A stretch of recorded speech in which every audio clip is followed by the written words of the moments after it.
Jim, how'd you get your start in music? As far as playing with bands, No, just in the very beginning when you were like 3 years old.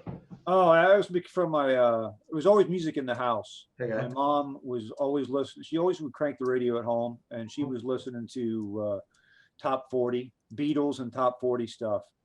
And my father, same thing. We had one of those record players that's a piece of furniture, Mm-hmm. and then you open the top and the record Yep. player and the stuff's in there. Yeah, so he was always cranking like the spinners and the four tops, and things like that. The Heil players, the Commodores.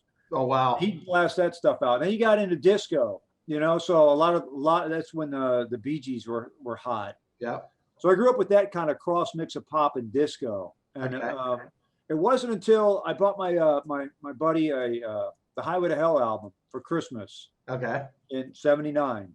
And he Yeah. called me up. He's like, "Man, you got to come over and hear this. These guys don't know the meaning of the word mellow." So I went over there, and the first track he played for me was "Beating Around the Bush." Wow. And life was going like this. And when I heard that, it went like that. Uh-huh. That's when your trajectory changed. Yeah, Yeah. and it's never stopped that direction. Yeah. And then it was catching up on all the old bands. Like I saw the interview with Merv that was real good, and he was talking about the influence of Ace Frehley and Kiss, but they didn't have any influence on me. When I was a kid back then, there seemed to be three schools. You either like Kiss, AC/DC, or Aerosmith. That was like there was also a Led Zeppelin component, but generally those three bands were like the guys' main stuff. And In grade school, yeah, in grade school for me, it was either Kiss or it was AC/DC. Yeah. In Ohio, Because you couldn't like both. Yeah, there's an Aerosmith component too. Yeah, But I yeah. fell into the AC/DC crowd Yeah. because they had I- the power. That's what I get the appeal of Aerosmith and Kiss, but AC/DC had this power and this sense of this little sinister undertone Mhm. that appealed to me, and still Yeah. does. Yeah. I'm still in the AC/DC band. That's still, I don't believe in guilty pleasures. They're just pleasures. Yeah, it's Yeah. never stopped for me. Yeah. My other favorite band is Iron Maiden for sure. Okay. And Steve Harris a major influence? Absolutely. Okay. Like I said, a big one. The first big one was Bruce Hall from REO Speedwagon, Okay. which people find funny because REO's not known for, because a lot of people know me for hard rock and stuff. REO's, they used to have in the '70s, they were a lot more of a hard rock band, and you always had real melodic bass lines. And I Yeah. like his vocals too, even though there's never much of I'm not a Paul McCartney as a singer by any means, but I like those two. And then Cliff Williams, of course, but Steve Harris for sure. Yeah, we Went through a we Getty talked phase about for a Cliff while. Williams. It's like a lot of people we agree on is Cliff Williams. Not a lot of people give him the credit he deserves. No, not at all. Yeah. It's the same with Ian Hill, because you got to play a lot of repeating figures in that kind of music, and the mixes can be very guitar heavy, and bass can be buried. I mean, it's first thing to get buried. Not in AC/DC though. I mean, look at famously like the Injustice for All record, but if you listen in there, he's doing a lot more than you think. Yeah. But even besides that, though, Malcolm, and Phil are just holding it all together. Mm-hmm. Yes. But he has tasty stuff. If you listen to a song like, for instance, "Put the Finger on You," for those about the rock, in that song, in the verses, man, he's doing a lot of walking in there that you just don't notice right away because you're so tuned into the lyrics. Yeah. If you listen behind all that, he's doing a lot of runs and walks back there. He never gets credit for any of that stuff. Yeah. The live album, you check out the first, was it the If You Want Blood, You Got It. Cliff plays a lot of the Mark Evans bass lines, but he does not play it like Mark Evans. Okay, he does a lot of stuff that is not just meat and potatoes. So Absolutely. like you're talking about your walking lines and such, and some little syncopated stuff. It's not. Yeah, he's had such a great feel, Yeah. and on the Donington record too. It came out in '92. I mean, the bass that mix is awesome for bass, and you can hear everything he's doing. And stuff like in High Voltage. I mean, he's just very tasty. No, he's no Les Claypool. Yeah. But you put Les Claypool in AC/DC, it'd be ridiculous. Yeah. Just like if Cliff Williams, it replaced Les with him, it would be ridiculous. Yeah. So It's not a competition. It's like it's a shade. It's a Yeah, and I went through a huge Billy Sheehan phase for a while. Back when I first heard Talus in '84 when the live record came out, and I was like, 5 speed holy on shit. ice. Yeah. Live Speed on Us, yeah. Hmm. And I heard that stuff blew me away. I'd never heard stuff like that before. And Yeah. then, so I loved him through the Roth, the first Roth record, and then into Mr. Big, even the first Mr. Big album. And then just over time, it just kind of floated away. I just Yeah. don't. I'd rather hear the beginning of AC/DC's Play Ball than anything that Sheehan does. That's not a knock against him. I just have grown away from that. Yeah. It doesn't have to be a billion notes for me anymore. Where it once used to. Yeah. But now if a song requires to play the open E for 10 minutes, that's what it requires. I'm way more about song these days. Hmm. And trust me, man, I mean, I can still throw out that Billy Sheehan kind of stuff on Yeah. bass, but Honestly, in me and anymore. I'm gonna be interviewing a guy later this week that I like his playing better than Billy Sheehan's, and he was influenced by Billy Sheehan. Oh yeah, Because yeah. he knows how to. He had a better mix. It's like Billy Sheehan was like at it all the time. Yes. The dweedly stuff, and it's like So there's a friend of mine, Larry Garland. It's like he played all that stuff, but he knew when to do it and when not to do it. So that was Yeah, I'm guilty of violating that in my we earlier all are. days. And Soga used to have this great saying, when I was overplaying too much, he was like, "Hey man, save that for the solo record." So when he would say that, I knew exactly what he meant, that I was Yeah. taking it too far. Yeah. So let's go back to the beginnings of your band stuff. You were talking. I see like the bellows and. Right. Yeah. So I got in that. I was trying to get into. I moved back to Columbus from Oklahoma in '85 because I used to go to concerts in Oklahoma in the middle of the day to try and meet bands at soundcheck. And one of the bands I met was Ozzy when he was coming through with Jakey Lee. So I was talking with Jake and I asked him, what do I got to do to make it, to be a rock star like you? And he just said, you got to get out of Oklahoma. And so that's what I did. I went back to Columbus because I had buddies that lived there I could move with. I knew there was a scene there. Yeah. And my big goal is maybe I can get in Rosie one day. That's fun. Ridiculous, but that's what. Yes. Go have it. Yeah. And I couldn't find any rock bands at all. And my friend, I gotta mention his name, Eric Solomon from high school. He called me up and was like, "Listen, I got this '60s project. I know it's not what you're into, but you'll make some money, you'll get some experience, you'll have a lot of fun. So why don't you join?" And I go, okay. And that's exactly what happened. All those things happened. And we played, and '86 is almost a blur now because we would play 4 or 5 nights a week, but never the same nights. And so, it could be Tuesday, Wednesday, and these really weird nights like that. Tuesday, Wednesday, Friday, Saturday. And then next week would be Wednesday, Thursday, Friday, Saturday in a row. Then you might play a Monday and a Wednesday. And so then in between, I'm working 40 hours, man. I used to sleep at lunch because I was never getting any sleep, but I was 21 years old. Mm-hmm. Then after that, I really wanted to get in a rock band. So I got in that progressive rock band I mentioned earlier with you called Relayer. Mm-hmm. It was mostly covers. But we took it, the pendulum swung the whole other way. And it was, playing Crack the Sky and Rush and Iron Maiden and, Priest and a lot of really self-indulgent stuff. And that lasted 2 gigs. And then the drummer quit and joined the Gods. And that was in the summer of '87. Okay. And then I really didn't. Everybody went through a Rush phase in the mid '80s. Yeah. I definitely went through a huge Rush phase. I'm not so much into them anymore, except maybe the first record. Yeah. Yep. But same. I don't know. I've kind of morphed back to my first roots when I was like 14. That's what I listened to. Yep. I mean, if Rush comes on, I hear him, I'll listen, but I never haven't and forever put one on to listen to. Yep. So anyways, I was in the summer of '87, Shock 2's bassist at the time. I think there was inroads in that camp that some of our Tommy at least wanted to go to LA, and some of the guys didn't want to go. One who didn't, I'm not speaking for him. If you ever interview him, he can fill it in. But Todd Berry, awesome bassist. I believe he wanted to go to college, and going to LA was against that. Yeah. And they had to make a truck payment because Tommy was going to go to LA. Gigs? Huh? Didn't you guys switch gigs?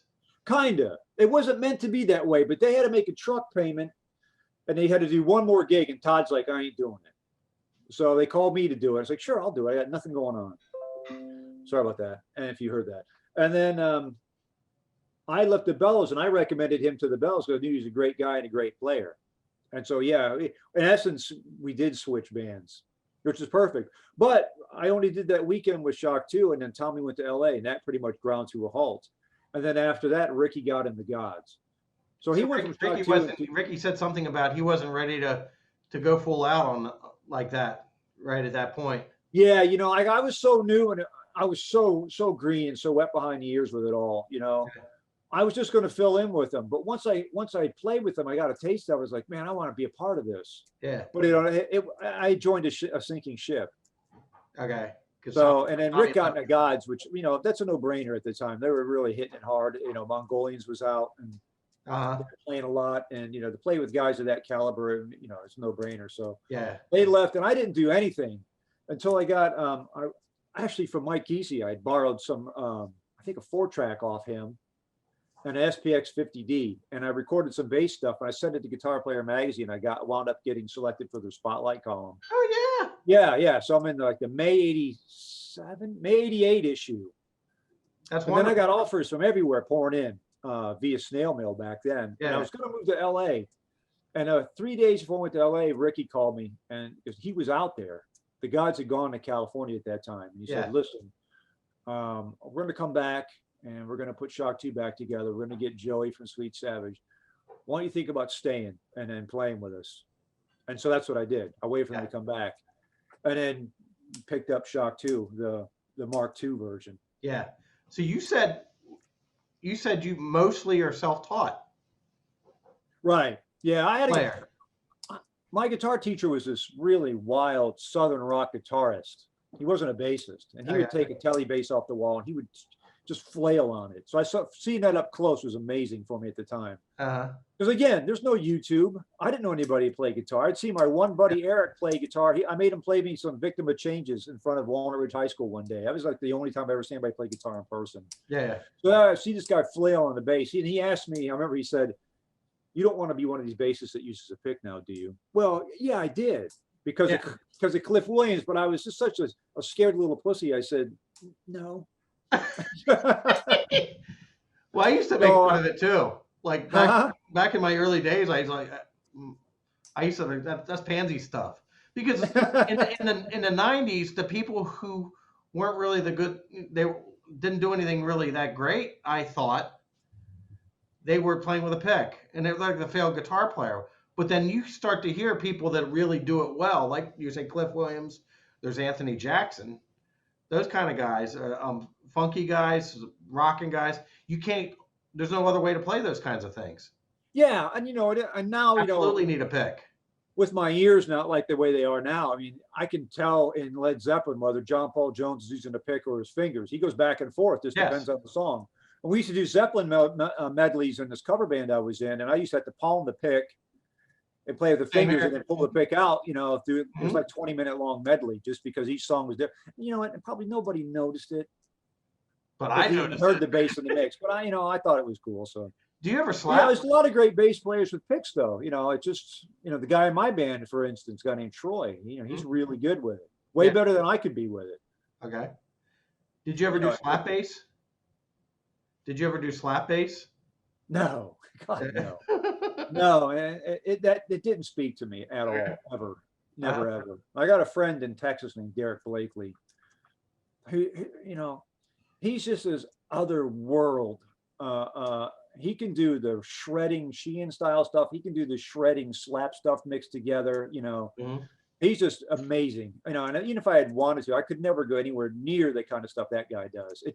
That was more rhythmic, and that's cool. And I respect and appreciate that, but that was just never inside me. Yeah. So you get into Shock 2. Ricky comes back after probably a year or two. He was with Shock 2, or I'm sorry, he was with the Gods. How long was it? From Mach 1 that winter. It was through the winter of like towards the end of '87. It was less than a year. End of '87. Then they went out to LA, and then they came back. And I'm just going to guesstimate like May or June of '88, because we were writing songs that summer. we would set up in we go to his parents' house and set up the gear in his mom's living room. And then we would write songs there. Then Joey was involved, and we would record them on cassette, and then maybe Rick's Walkman, because Rick had a Walkman at the time. And then we would send those songs out to Joe to write lyrics and vocal melodies to. Mm-hmm. And I didn't even meet Joe until the day before our first gig. We had 1 day rehearsal with him. He was living in Texas. I don't remember if he came from Texas or LA. I can't remember that. Okay. He may have gone, he was in LA, left Savage, and may have gone back to Texas and then came up to us. That could be probably what it was. Okay. And then he came into town, and I met him we rehearsed downtown. What was that place called down there off of 315? Do you remember that rehearsal place? MMS.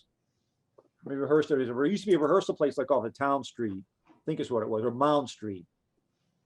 I forget exactly. It's been too long. But yeah, we rehearsed there, and then our first gig was at the El Rosa. Joey went back. He was in Texas. He went back to Texas for a month. We played another gig at the El Rosa in September, and then we all moved to Dallas. Okay. Because I wanted to go to LA, but Joey he goes, man, I know, he knew so many people, and he already had it hooked up where we could live. He knew club owners, we could gig right away. So when we were down there, we gig, 4 or 5 nights a week. We lived off it. I didn't have a day job. Nobody had a day job. Well, the drummer did, but that's because he wanted it. It really didn't need it. Yeah. Who was Instead of starving to death in LA. Who was the drummer at that point? We went down there. It was Dan Boyd, the drummer I'd mentioned from Shock 2 and the Gods. He played with the Gods. He stayed. We went down there in October. He was a layer too, right? Yeah, he's very good. Yeah. And he went down there, and he stayed until January and decided it wasn't really what he wanted to do. There are a whole bunch of reasons. Yeah. And it was an amicable split, though. There was no bad blood at the time. And then he went back there, and we got a guy named Ken Kudelka, who lived in Texas. And then he was the drummer for the majority of the Joey, or the rest of the Joey years. Okay. So how long did that version of Shock 2 last? That version lasted from January '89 up until New Year's Eve 1991, when Joe and Ken quit. Okay. So what, 2 years? Mm-hmm. Yeah, our last gig was in Houston on New Year's Eve. Those guys bolted, and then Rick and I went back to Columbus to put the band back together. Well, I stayed in Oklahoma City. I went back to Oklahoma City where my mom lives. Stayed there for 6 weeks because AC/DC was going to play. Yeah. We were playing so much in Texas. I always missed. I missed all these great shows because we were always playing. And so AC/DC had just come out with The Razor's Edge, and I was like, you know what? I'm not missing this tour, goddammit. So I stayed in Oklahoma until they played. Yeah. And then I went back to Columbus, and then we started writing songs again. And Dan was initially in the band at the very beginning, and then this is Mach. This is the beginning of Mach 3. Okay. So and then early on, before we did some recording down, I think it was Sasapa, and then he left, and we got Martellino. Okay. So he Danny lasted as long as Joey did. Well, Dan was in all of Mark 1. He only lasted a few weeks, a few months in the Mark 2, and then he was just in it for less than a month in the third version. Okay. And then Martellino came in, and then that's when Tim Owings came in as well. Tell me about Tim. He was nuts. But he's a former drummer. He's a former drummer and a very musical guy. He could play guitar. He wrote songs. He played harmonica. He did all this stuff, and he brought a whole. Well, both those guys brought a whole new vibe. It was a lot. I don't want to get into too much negative dirt, but there were a lot of darkness toward the end of Shock 2. Okay. A push-pull, band direction. Joey wanted us to go way more commercial. I wanted us to go way harder. Like Joey wanted us to be like Fly High Michelle, and I wanted us to be like Monkey Business.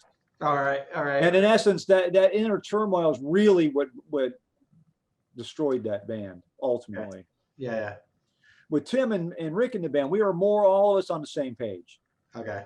And when those guys got in, all that stress and a seething undercurrent of bullshit was gone. And Okay. suddenly we were four buddies and we hung out all the time. Yeah. And we just became close friends. And suddenly I'm in a band with all my dear friends that I would see. If we didn't gig, I still saw them between gigs. We rehearsed a lot, but then we would be out, causing mayhem or out drinking. I used to drink at the time. It was four buddies. We couldn't, that's when Seattle was hitting. And so the writing was already on the wall. So while we did well locally in Columbus, we never had that same national interest because everybody was signing bands like Nirvana and Pearl Jam. Mm-hmm. We didn't fit into those molds, so we could never get that back. But that's okay because we had something else totally, as far as, like I said, the friendship. And like I still talk or write with those guys. We have a text going, I mean, every day. Yeah. So they're lifelong buds. That's wonderful. The friendships, that's one of the things. It's like one of the things I'm into is like, what has this music thing done for you? And what I'm hearing over and over again is like, well, these are friendships that this is like going to war with somebody. Yeah, you have your war stories and shared experiences and a lot of times that those things last forever. Well, there was a time in Shock 2 where I looking back, I still feel the same way, that I felt it was me and Rick against the world, and even against our own band. Other bands were not happy that we were getting a record deal. Perhaps some were supportive. A lot of people were against us. There was turmoil in our own band, and a lot of times it was the two of us against the world. And like you're right, you say it's almost like war without the shooting. You develop that kind of relationship. Gang-like without, I don't necessarily mean it in a negative when people think about gangs, but you stick up for one another and you're like, you get together. Yeah. So and I think I never had that in my real family. I never had that in my real family. So it's like, okay. Yeah. So. And it usually, there are instances here where that hasn't lasted with some people, but with those guys and me, it has. Mm-hmm. Yeah. If you're lucky, you got that. It certainly doesn't happen with everybody. So, Shock 2 comes, that third generation of Shock 2 couldn't get a record deal. No, we had I remember sending Marshall, updates about Marshall Burrell. Yes. The guy we signed. Matter of fact, I was going through some records today. I still have our record contract that we signed with him. All right. Sending him information. We may have sent him some demos that we recorded at Sasapa. That's a little fuzzy, but I think we might have. But there was never any interest from him after that. After what? After we had split with Joe. Because Joe didn't, he went off to play with CeCe DeVille for a while, but that wasn't right away. He went off and did a whole other band immediately. Okay. Before that. Uh-huh.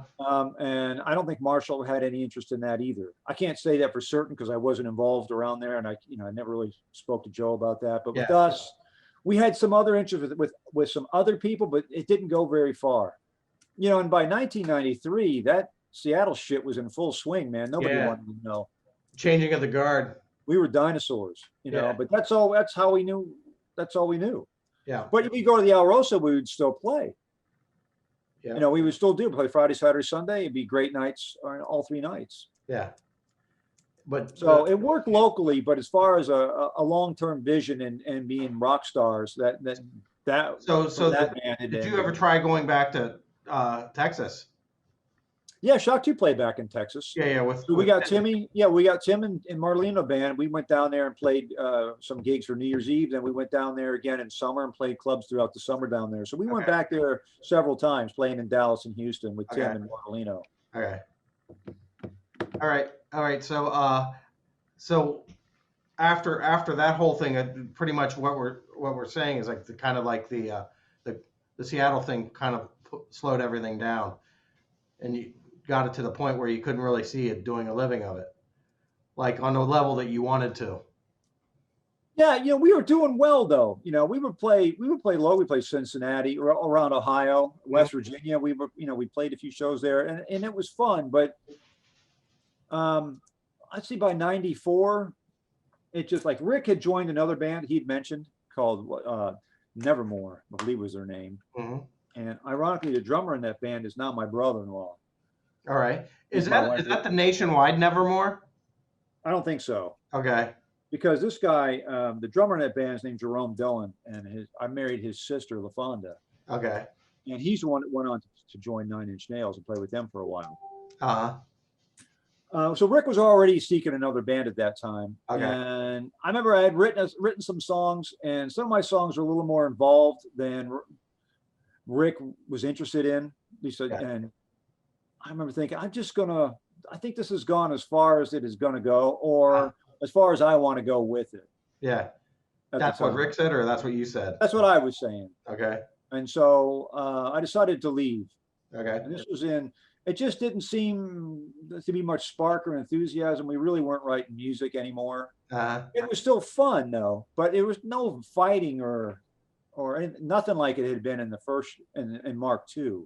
Yeah. I mean, there were some awful knockdown dragouts in that man that I had with Joe, but nothing like that in the third version. Yeah. But I think it just had run its course, certainly with me.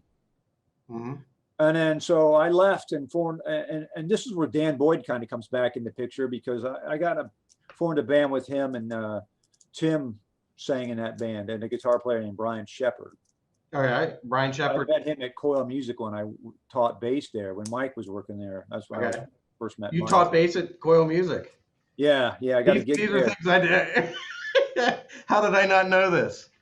Yeah. So I worked at a landscape nursery. I would take my bass there all day, and then I would try to clean up in the bathroom, and then I had no car, so I'd catch a bus down off of High Street up to Graceland, and then I would give lessons in the evening. Then I would hook up with Mike, and then we would go over to the ground round and pound down some dark beers, and then I lived on his way home, so he would drop me off. That's what I did for.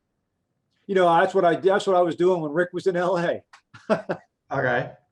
You were teaching bass when he. I was teaching bass there when he was in the Gods. Yeah. All right. Okay. Yes. So how many bass students you have? Oh man, I don't Was it know. a job? No, because I worked that landscape nursery job full time, and then I would teach in the evenings. I think it was, if I remember right, it was like 3 nights a week. Okay. From like 6 to 9. Mike can correct me in the time, like 6 to 9, half-hour blocks. It was like $6 for a half hour. Oh my! So man, I wasn't getting rich off it. I probably spent it all at the ground round on the dark beer. Yeah. But it was fun. This was in the '80s, though. Yeah, it was. Yeah, when I started teaching, it was like $7. So it was, you got the. That was like an 89. And you were rich. Yeah. So anyway, all right. Well, I loved it, man.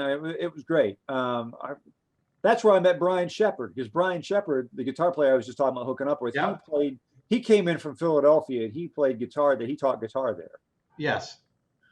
So that's where I met him. I honestly didn't like him at first, and turns out when we got I'd say, I'm gonna call Brian. I don't really like him, but he's a really good player, so I'm gonna call him anyway. So I called him up, and he liked my bill of goods, and came out, and it worked. And then it turns out as I get to know Brian, I wound up really liking the guy. So but that only lasted for about a year. What did you do with Brian? Let's talk a little bit about that. What about him? Yeah, what kind of music did you make with him? It was hard rock. It was hard rock, but there was definitely a blues edge to it. Okay. I always wanted to play more like the kind of stuff I'm playing now, which is hard rock / metal. But other people are involved, so they add their 2 cents too, and their 2 cents was a little more bluesy. Brian's a little more bluesy. Yeah, well, Brian is all country today, but back then he was all, he used to say he's a cross between Angus and Ted Nugent. He was playing totally dry when all the effects were in the rage back then. He was so opposite with that. So he'd be great for the Gods. He would have been. Yeah, because Ricky Logos had to pull out the. You're not allowed to use any effects when you play. Right. Yeah. That's Brian. Yeah, Brian said his effects cable was his cord. Yeah. Back then. But so that band was fun, and it was it was freeing. Again, I get out of these bands like the Bellows. I was in the Bellows, and it wasn't exactly what I wanted to do, and I got out of it, and then I went completely the other way with this real progressive rock band. Yeah. And then I'm in Shock too, and it's not that I didn't like it. There were aspects of the Joey period. I definitely didn't want to be. I didn't want to be a Fly High Michelle band by any means. Yeah.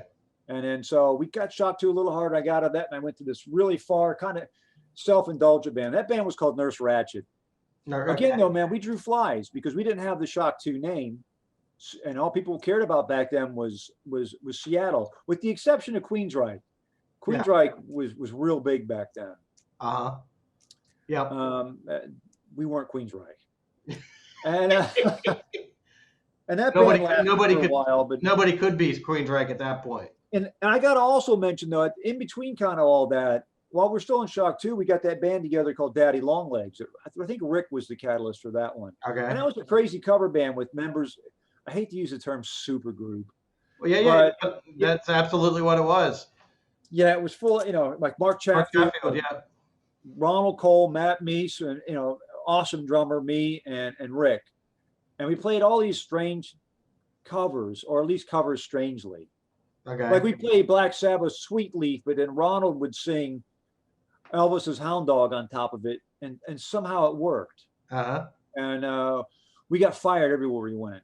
We got fired from Gables. We got fired from a couple places on the west side. We got fired from the Alrosa because we were drawing flies.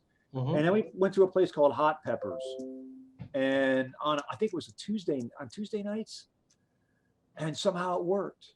And it worked for. You got to find your room. It worked for over a year. And all the Alrosa people crowd was out. It was always full. Wednesday morning sucked at work, but it was always full when we played. It was great, and that lasted up until Ronald tragically committed suicide. Okay. And that just turned it off. Okay. Now they reformed it, another band, and Mark asked me if I wanted to be involved with the next version that spawned into. What was Mark like? Awesome, man. I love the guy. He's like the elder statesman of Columbus music scene. He'll tell you. Some people have said he's difficult to get along with. I've never had a crossword with the guy. I've never had a bad second with him. He's like my older brother. I absolutely love him, and I was thrilled to play with him. Like I said, when I was a kid, I always wanted to be in Rosie. Well, here I was standing next to Mark every night, playing these fun songs, and he gets my sense of humor, which makes it easy too. I used to talk about how the bass wasn't in the mix. We were playing China Girl, and I'd go, Mark. I'd yell at Mark, and I would show him. I'd play a half step flat, which the people who don't play instruments, it's as bad as you can get. Yeah. As long as you can get. Uh-huh. I play whole verses and choruses that way. And he and our legs are buckling. It sounds so awful, but people are just dancing. They don't even, because his bass is just buried in the mix. Well, I had a lot of fun with him. Yeah. And it's a tragedy how it ended because it just turned off, and then that was that, and Ronald was gone, which none of us, I don't think, saw. I certainly didn't see it coming. Yeah. We had a gig on Tuesday, and it went great. And Ronald actually was. We were in the back, and he was partying and laughing and having fun. And then Wednesday, we couldn't find him. Nobody could find him. Mm-hmm. And so we were all looking for him. Hey, have you seen Ronald? Have you seen Ronald? No. And then Tim called me on his girlfriend worked with Ronald's wife, and found out that way. They had found him on Friday. That's how we got the news. All right. That's horrible. That's horrible. He was a singer. Yeah. And did he play anything else? Not that he needed to. I think he used to mess with one of, he used to play guitar, if I remember right, maybe he just posed with it because the guy was real photogenic. He may have just posed with a guitar. He may have played a guitar on stage. I can't remember. I don't think so. But he had such a overt charisma and just this larger than life stage persona. It was something to behold. In person, he was just this big kind of geek. But when he got on stage, man, he just transformed into something else. Mm-hmm. It was really cool to play with him. And it was interesting because we were all from very different backgrounds. Our bands were like, Matt was in a band called Drums and Wires at the time, which wasn't hard rock at all. Very, involved, awesome players. doing more progressive style stuff. Rick and I were in shock too. Ron Cole, he had bands out forever, but they weren't hard rock like we were. Mark was in the Gods and had been in Bob Seger, and we came together and just meshed this really weird thing that worked. Was Mark still in Bob Seger at that time? He's been in and out of Seger so often. No, I don't believe he was with Seger at the time. Okay. Mark may have been between gigs, which is why he was available. And then there's Rosie. And then there was Rosie. Yeah, Rosie again was on and off.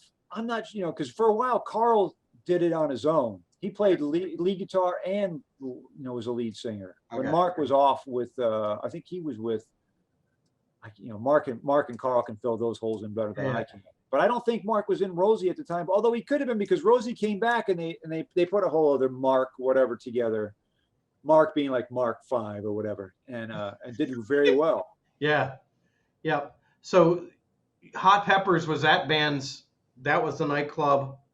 That was, in other words,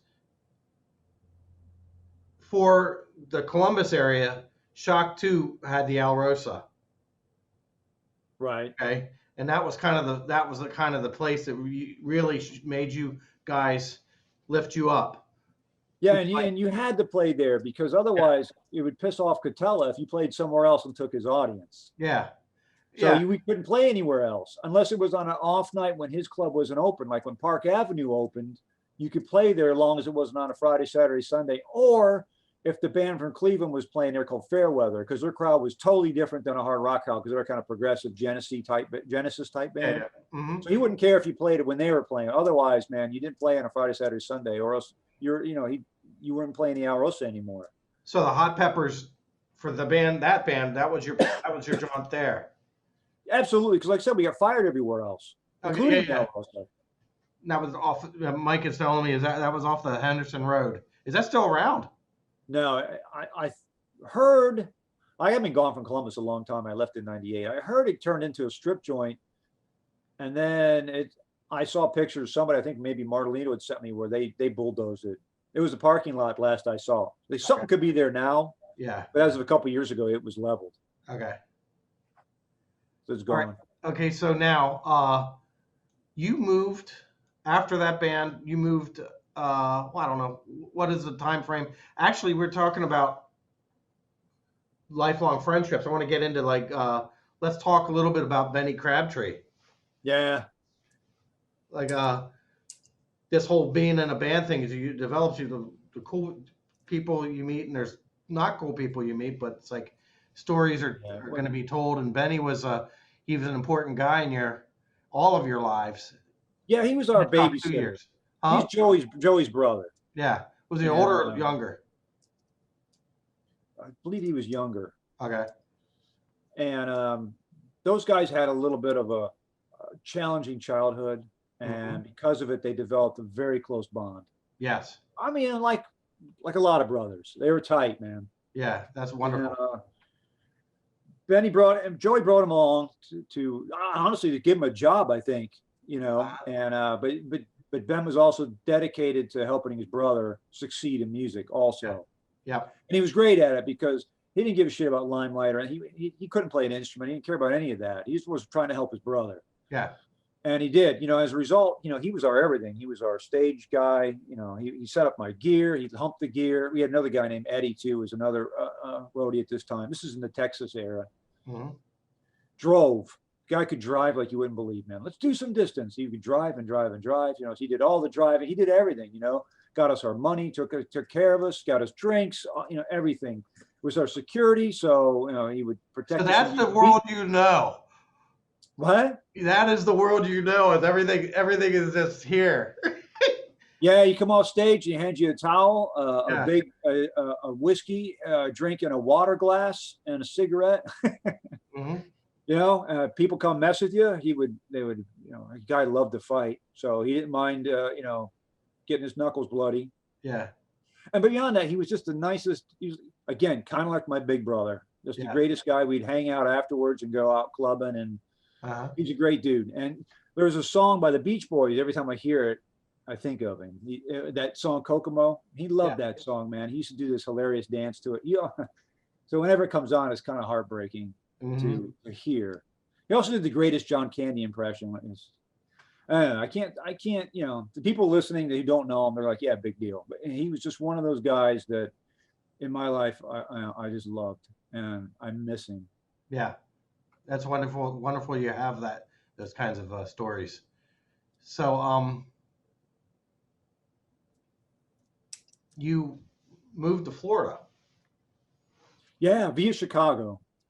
via Chicago. So Yeah, yeah. you moved. Okay, so I met this girl when I was in Ohio, and she lived in Chicago. And by '98, I mean, I was out of music a lot. I'd learned to fly, and I was, music was absolutely dead for, like I always paraphrase Ronald Reagan. I'm not being political here, but he was a Democrat and left the Democratic Party and became Republican. And I paraphrase his response about that was, I didn't leave rock and roll left me. yeah, And I just was disillusioned with it. yeah, And I was like, there's nothing left for me here. So I just followed her to Chicago. This was in like August '98. okay, And didn't play at all there. I would mess around on the bass, but I was going to flight school and getting flying lessons and working on my instrument rating there. We were there for 5 years and we got married there. She's my wife now, LaFonda. yeah, And then we came down here after the birth of our first son. And so we came down to Florida in 2003. okay, I still wasn't playing. yeah, And I had every intention of getting a gig as a flight instructor, which I was doing in Chicago. But I was taking care of the kid most of the day because, like I say, it's real easy to make babies, but then you're like, oh boy, somebody's got to raise him, right? And yeah, she made way more money than I did. So it made more sense for her to keep working and for me to take care of the kid in the day rather than stuff him into a daycare. that's wonderful. Yeah, well, being a real parent. Yeah, we were lucky we were able to do that. Yeah. And like I wasn't even playing at all. Are Not you, until are you into flight still? What? I guess you're still into the flying still. Yeah, but I haven't in quite some time because, like I said, I couldn't find a gig flying here. They wanted somebody full time, and I was trying to just get a part time gig in the weekends, and Yeah, they're like, nope, they didn't want to hear anything about it. Every FBO I went to, they wanted full time, so I would just fly recreationally. But after a while, you run a plane, rent the fuel, you go up and bore holes through clouds and look around at the beach, and then you come down and you just spent $350, and hey man, we got diapers to buy now, and right. a mouth to feed, and I had lost my mission. I couldn't justify just burning it up on a plane like that, so Yeah. it kind of fizzled out. Okay. So it's been several years since I've flown. Yeah. So did you do the biplanes? No, I did. Tim and I went to Hawaii one time, and we flew in a biplane out there. Stinson, I think it was. It was the only time I was ever in a biplane. Okay. In the And air. all those planes that you they're kind of like World War what? One? Planes that I see you pictured with? Yeah, those are all. Yeah, though I'm not flying those. Those are just all at air shows. Those are wonderful. Yeah, they're awesome. I used to stuff. love I'm those a as a kid. definite aviation nerd, and my first, as a kid, I always wanted to be a pilot, especially specifically a naval aviator. Mm-hmm. But my eyesight, I became nearsighted, and back then it was 20/20 uncorrected vision. Yeah. You could fly helicopters with corrected vision. But I didn't want to be in the Army, and I didn't want to fly helicopters. Had I would have been wheeling around Baghdad in Gulf One, probably. Yeah. Yeah. So 2000, like say Christmas of 2004, you get a guitar for Christmas. Yeah, actually, it was Valentine's Day. Valentine's Day. Oh yeah. Out of the blue. Yep, and it was one of those Esteban acoustic starter guitars. All right. Off a Home Shopping Network. Yeah. Honestly, I normally curse him out, but in this case, it turned out it's a piece, man. It's a piece of crap. Yeah. But you know what? It did the job. Yeah. And like I said, I bought this giant, like 800-page AC/DC songbook. Yeah. And I could play A chords and E chords, and that's it on a guitar. Uh-huh. So I had to change from a G to a D. I don't want to get too boring for people who don't play. No. It was almost, it was an guitar impossibility. nerds. Guitar nerds. Okay, so just to go from a G to a D, I'd have to go, okay, put my fingers like that and go, okay, and then go G's this way. I mean, I had to come that far. Yeah. So Starting from scratch, but redefining yourself. yes, because like I said, bass by itself, if you play the bass line to, let's say, I always use this song as an example, Shot Down in Flames, AC/DC, right? You play that bass line by yourself in the living room, not that exciting. you play the guitar by yourself. Oh man, yeah, it's still exciting. Yeah. Because bass needs the drums, at least for me. Yeah. You know, it just was. Geddy Lee said bass is a lonely instrument. He's absolutely right. And I agree with that. Yeah. And I think I've, like I said, always wanted to be a guitar player. I used to try to learn Randy Rhoads leads on bass, you know, and try to do this extra stuff. And, you know, and I was always into guitar playing and this and that. And then I think looking back, though, my efforts to play all this fast stuff on bass was just because I didn't have the courage to just pick up a guitar and do it properly. Yeah. Well, finally, I just decided to go ahead and start doing that. But I played acoustic for a couple of years before I stuck my toe in the water. I was like, I'll buy an Epiphone just to see. Right? It was like $150, Les Paul Jr. Still have it. Awesome. That's right. That's wonderful. wonderful. To do this. And my first guitar I bought was a Les Paul Studio, first nice guitar. Yeah. And it was weird to buy something that wasn't a bass. Yeah. But I started to slowly more. When I started playing guitar, I got that same feeling I got again as I had when I was learning bass, which I hadn't felt in decades, honestly, man. Yeah. Where suddenly I don't want to do anything else. That's I want to wonderful. play this. I hadn't had that in a long time, man, and it Wonderful. came back. So people don't understand that. It's like you started playing guitar, or you started playing bass when you were what? I was 16, April Okay. 1982. Okay. So you were 16 years old, and it's like that kind of a, I don't know. I know what it is with you because I've done it with other instruments, like drums for me are my latest thing, and it's like it gets me excited because it's something I have to learn and overcome. Well, yeah, I don't know. Maybe a lot of people go through that. I remember, didn't Bunny Carlos, Cheat Trick? He was just kind of bored, so he decided to teach himself how to play left-handed. Well, yeah. And I read where Rick Allen and Def Leppard by Pyromania, he was just he said I could give a shit about drumming, hated it. Yeah. And then he gets his arm torn off, and he has to relearn, and it reignited his passion for drumming again. Yeah. It's like the challenge. Now, thank God we didn't have to go through that. But, Yeah. You know, it was just because my wife just, I hadn't even asked for anything like that. I was just talking about, you know, I think I'd like to play some guitar. Yeah. And she just, you know, that's how she is. She just went and got it out of nowhere. Yeah. That's wonderful. You're blessed. You're a blessed man. Yeah. So you're learning this guitar stuff. This will take us back to like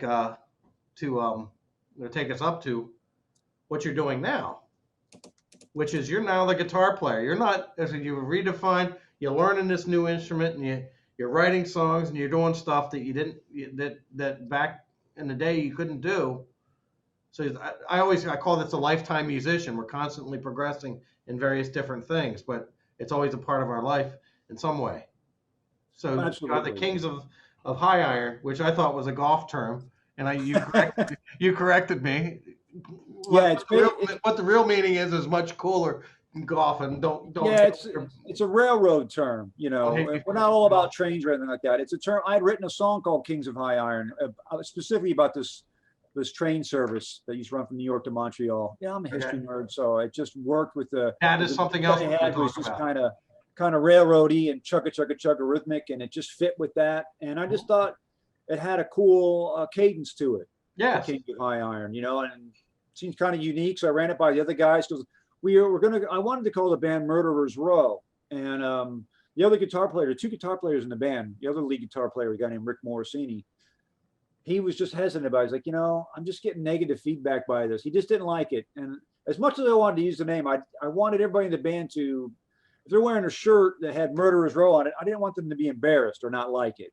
Yeah. You know what I mean? So once I wrote the Kings of High Iron, I just thought maybe that'd be a cool name. So I ran that by them. They all loved it right away. Yeah. So boom, we switched. Okay. So are you doing most of the writing or is it a group effort? Well, it turns out that for the first CD, I had written the majority of it because I had been writing these songs for a long time and just doing demos at home anyway. Mm-hmm. Rick had been doing a lot of little more instrumental style stuff, but he had 3 songs that worked in the band that we used on a CD. The next one we do, he's writing more. So now he's in the band, you know, so it's already an established thing. I still work on demos. Like the last one, I would just have everything worked out. What's your studio setup like? Oh, it's so low rent, man. It's just DPA. Here's something I appreciate about you. Okay, you say so low rent. It's like you still use a rotary phone. God bless you. That is a yeah.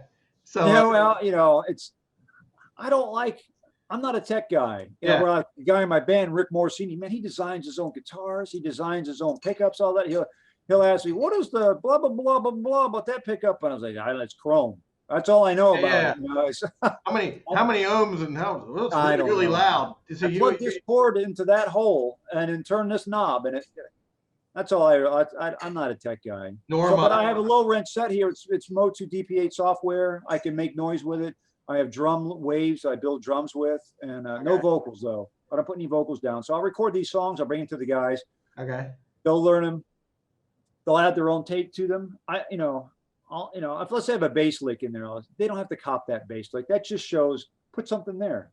Yeah. Or not. I might be specific about certain grooves here or things like that, but otherwise, I want them to have their stamp on it. Yeah. But the next stuff we do will be more of a group thing, just because now we're all together. So how many records you have out? We just have one. We just have the one. I wanted to record a CD just so, because people didn't know us. We were going to go out and play. So we go out and play, and they're like, "Wow, those guys aren't half bad." Hey, look, they have a CD for sale. Buy the CD, learn the songs. Go, shit, I really like this. We'll come back and see them. I just kind of build an audience that way. Well, then we recorded last year, and then this COVID thing started. Yeah. And everything just shut down. Yeah. So now we've had to hawk it online, instead of taking it physically to the gigs. Yeah. So that's the ultimate goal with it. So we just have the one, and we're not. I have enough songs, and so does Rick to do the second one. Yeah. But it's way too early, Yeah. But I got this line from Stephen King: "A writer writes," and so I always do. And with the guitar, it's a lot easier for me to do it, and it's a lot more melodic, and it's not bass stuff. Mm-hmm. Yes. Which a lot of my stuff used to kind of be that way. I've gotten away from that, and if it's the last song, did learning the guitar improve your bass playing? It did, because it made me more of a bassist. Okay. It made me more of a root player. It made me more cognizant of holding down the song. Mm-hmm. I learned this. I read a quote by Stan Lynch from Tom Petty. He said, "Some guys still play their instruments. What they're really doing is playing the song." Yeah. And that's true. He did. And Mike Campbell. They were. Yeah, you got to play the song. They are virtuosos of playing the song. I've adopted that. And I've been with guys who all they cared about is getting on the cover of whatever magazine, because look at me, how bitchin' I am. I can play all this stuff. Well, that's not interested in that. If you got to do boom tish for 2 minutes, well, that's what you got to do. Mm-hmm. If you got to pump an E for 2 minutes, that's what you got to do. If I'm just holding an E chord, that's what you got to do if that's what the song is. Mm-hmm. Yes. I'm not worried about playing it. Let me see your records in the background. Show us your records. Oh, yeah, I got this. Like I said, I already showed the Rosie one. Yeah. I found this one too, man. Brothers Grimm. Yes. Numbers. And then I also have some muffs, and I think I have a QFM Hometown album from the early 80s, but I just have to go to different archives. I couldn't find those in time. Yeah. And I might have a couple others, but I just didn't have time to get them out. Okay, so you're a historian too. What do you write about? The books I've written are all about World War I aviation, primarily from the German side. But I have written a few books that involve the Royal Flying Corps. What is it like? What are they like? Are they historical or historical fiction or what? Yes, it's no, it's not fiction. I'm sorry. No, they're history books, nonfiction. Let's say I have one book about 2 different types of airplanes. Talk about the construction, the history, how they fought each other, what the outcomes were, that kind of stuff. Yeah. A couple books on a guy who's known as the Red Baron. Everybody knows who he is, right? So a few books on him, because I happen to be somebody I've studied quite a bit about. Uh-huh. And I have 7 history books that were published.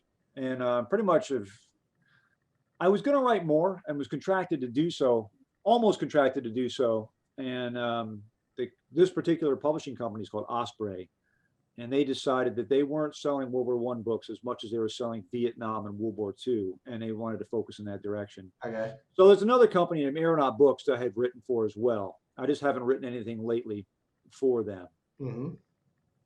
I've done a lot of illustrating too. So I do a lot of computer drawings of airplanes and did right. that for a while as well. So, okay. So do you illustrate without a computer? I used to draw a lot, but I could never do it like a real artist. I would say, people call me an artist. Like I'm not an artist. Yeah.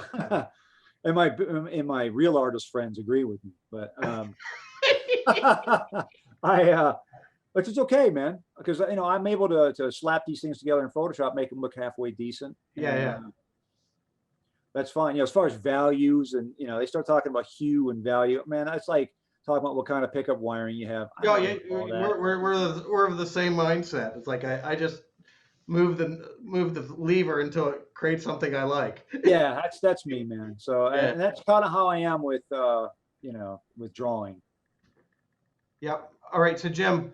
And yeah, you can go on Amazon and just search for James F. Miller. That's my Okay. my And author name. airplanes or something.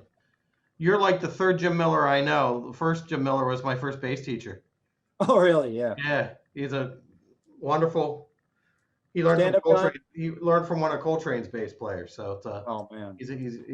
he's still around up in Harrisburg, VA. So every Jim Miller bass player I know, I get along with. So I will see you. We will see you, Mike, and I will see you in July. Yeah, that's what he said. Sometime in July, Coming coming down. down. We're coming down to Florida, taking this thing on the road, and we're gonna vacate. Bring your umbrella. It rains every day in Cape Coral, all around here. But it Yeah. seems to be particularly rains more in Cape Coral because of the canals that are there. It's my guess, a little more moisture in the air. And Yeah. don't fool around with the lightning here, man. It's a whole different world. Say again. Don't mess with the lightning. I Whole never do different anyway. world. I'm a pansy. When I was in Columbus, man, I used to love storms. And so when storms would come, I'd get on my roof to watch them. No. Lightning be damned. Yeah. A little bit of Seagram 7 courage there. And Yeah, there's no probably. way in hell I'd do that today. Yeah. Alrighty. Thank you so much. This was fun. Thank you, good, man. Good. We should do this again because there's more. You Anytime. got more in you. Yeah, my You pleasure. do more stories. This is fun. Okay. Appreciate it. Okay. Thank you, sir. See you later. Bye. Bye.